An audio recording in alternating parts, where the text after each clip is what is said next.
آج کے دور میں ہر دوسرا تیسرا انسان پریشان ہے۔ کوئی مقروض ہے تو کوئی بیماریوں کی وجہ سے پریشان ہے، تو کوئی بدحال ہے، تو کسی کو کیا مسئلہ ہے اور کسی کو کیا مسئلہ ہے۔ سب سے بڑی وجہ یہ ہے کہ ہم لوگ دین سے دور ہیں، دین کو ہم بھلا بیٹھے ہیں، جس کی وجہ سے ہمارے اوپر یا تو آزمائش آتی ہے یا پھر اللہ تعالیٰ ہمیں ہمارے گناہوں کی سزا دے رہا ہوتا ہے۔ اب یہ کیسے پتہ لگے گا کہ آپ پر جو تکلیف جو پریشانی آئی ہے وہ آپ کے گناہوں کی سزا آپ کو دی جا رہی ہے یا آپ پر آزمائش ہے؟ تو اگر آپ اس پریشانی اور اس آزمائش کے آنے کے بعد اگر آپ کا اللہ پر توکل، اللہ سے رجوع، اللہ سے رابطہ بڑھ جاتا ہے تو اس کا مطلب ہے کہ آپ پر آزمائش آئی ہے اللہ کی طرف سے، اور اگر آپ اپنی اسی ڈگر پر چلتے رہتے ہیں تو اس کا مطلب یہ ہے کہ آپ کو اللہ تعالیٰ سزا دے رہا ہے۔ اگر اس تکلیف اور پریشانی کے آنے کے باوجود بھی ہم لوگ اپنی ڈائریکشن کو ٹھیک نہیں کرتے، ہم ہدایت یافتہ نہیں ہوتے، ہم اس ہدایت کی طرف نہیں آتے جو اللہ نے اتاری ہے قرآن اور حدیث کی روشنی میں، تو اس کا مطلب یہ ہے ہمیں سزا دی جا رہی ہے۔ اگر ہم سب لوگ اپنے مسائل کا حل چاہتے ہیں تو ہمیں چاہیے کہ ہم دین کی طرف لوٹ کر آ جائیں، جس میں تمام مسائل اور مصائب کا حل موجود ہے۔ اللہ تعالی ہمیں توفیق عطا فرمائے اور ہمیں استقامت دے کہ ہم دین کو سیکھیں، سمجھیں اور اس پر عمل کریں، اور اس کے بعد پھر اس دین کی نشر و اشاعت کا کام بھی کریں۔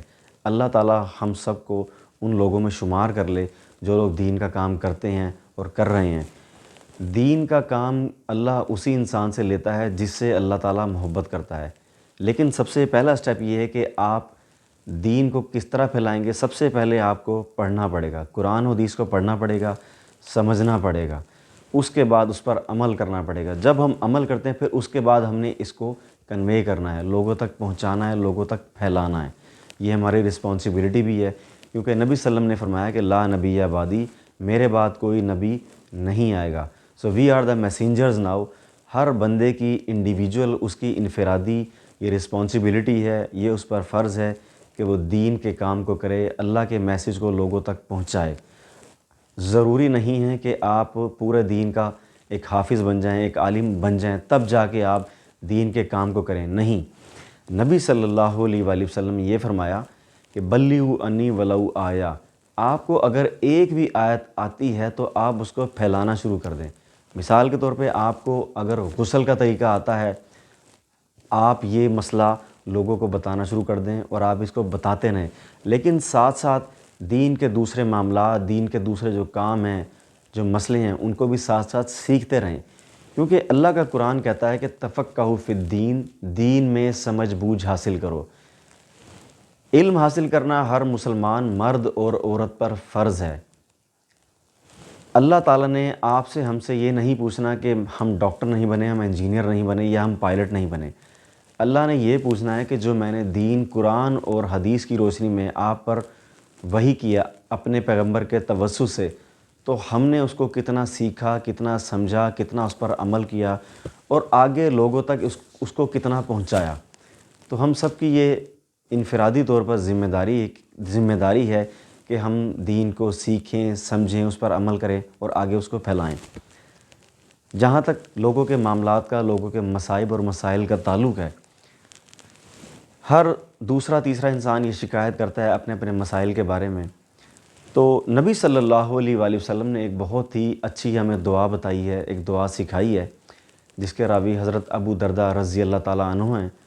وہ فرماتے ہیں کہ نبی صلی اللہ علیہ وآلہ وسلم نے فرمایا کہ جو انسان اس دعا کو صبح شام 7 بار پڑھے گا تو اللہ تعالیٰ اس کے دین و دنیا کے تمام معاملات، تمام تفکرات کو دور کر دیں گے۔ وہ کون سی دعا ہے؟ وہ یہ دعا ہے، حسبی اللہ لا الہ الا ہو علیہ توکلت وہو رب العرش العظیم۔ حسبی اللہ، میرے لیے اللہ ہی کافی ہے، لا الہ الا ہو، اس کے علاوہ کوئی الہ نہیں، کوئی حاجت روا نہیں، کوئی مشکل کشا نہیں، کوئی رازق نہیں، کوئی خالق نہیں، کوئی مالک نہیں، کوئی داتا نہیں، کوئی دستگیر نہیں سوائے اللہ کے۔ علیہ توکلت، میں نے اسی رب پر بھروسہ کیا، وَهُوَ رَبُّ الْعَرْشِ الْعَظِيمِ، جو رب عرش عظیم کا مالک ہے۔ نبی صلی اللہ علیہ وآلہ وسلم نے فرمایا کہ جو بندہ اس دعا کو صبح شام 7 بار پڑھ لیتا ہے تو دین و دنیا کے اس کے جتنے بھی مسائل ہیں اللہ تعالیٰ اپنے فضل و کرم سے اپنی رحمت کے ساتھ اس کے ان مسائل ان معاملات کو حل کر دیں گے۔ شرط یہ ہے کہ ہم نے اس دعا کو اس پر یقین رکھتے ہوئے بلکہ یقین کامل رکھتے ہوئے اس کو ہم نے صبح شام پڑھنا ہے کہ میں اس دعا کو پڑھ رہا ہوں یا پڑھ رہی ہوں تو انشاءاللہ اس دعا کے پڑھنے کی بدولت اللہ تعالیٰ میرے تمام معاملات کو، تمام مصائب اور مسائل کو اللہ تعالیٰ حل کر دیں گے۔ کیونکہ جب ہم اللہ تعالیٰ کو اپنے لیے کافی سمجھ لیتے ہیں تو اللہ تعالیٰ ہمارے تمام معاملات کو، تمام مصیبتوں کو حل کر دیتے ہیں۔ حل کرنا کس نے ہے؟ اللہ کی ذات نے کرنا ہے۔ جو مصائب اور تکلیفیں آتی ہیں یا تو ہمارے اوپر آزمائش ہیں یا پھر ہمیں وہ سزا دی جاتی ہے، لیکن ہمارے گناہوں کی وجہ سے بھی آتی ہیں۔ تو جب ہم اللہ کو اپنے لیے کافی سمجھ لیتے ہیں کہ اللہ ہی ہمارے لیے کافی ہے تو اللہ کو انسان کی یہ ادا اتنی پسند آتی ہے کہ اللہ تعالیٰ اس انسان کے مسئلوں کو حل کرنا شروع کر دیتے ہیں۔ اور جب ہم اللہ پہ توکل کرتے ہیں اللہ تعالیٰ اس انسان کو اپنا محبوب بنا لیتے ہیں، اپنا پسندیدہ بندہ بنا لیتے ہیں جو اللہ پر توکل کرتا ہے۔ جب ہم اللہ پر توکل کرنا شروع کر دیں گے تو آپ یقین جانیں کہ اللہ تعالیٰ ہمارے تمام معاملات کو حل کرنا شروع کر دیں گے۔ کمی صرف ہمارے اندر ہے کہ ہم اللہ پر توکل نہیں کرتے، ہم دوسری چیزوں پر بھروسہ کرتے ہیں، دوسری چیزوں پر توکل کرتے ہیں، اسباب پر ہم توکل کرتے ہیں۔ ہمیں چاہیے کہ ہم صرف اللہ ہی پر توکل کریں جس نے تمام معاملات اپنے ہاتھ میں لیے ہوئے ہیں، کیونکہ تمام معاملات اللہ ہی کی طرف سے ہیں، اللہ ہی کی طرف سے آتے ہیں اور اللہ ہی نے حل کرنے ہیں۔ ہمیں صرف اللہ پر توکل کرنی چاہیے اور اللہ تعالیٰ ہمیں اپنے اوپر توکل کرنے کی توفیق عطا فرمائے۔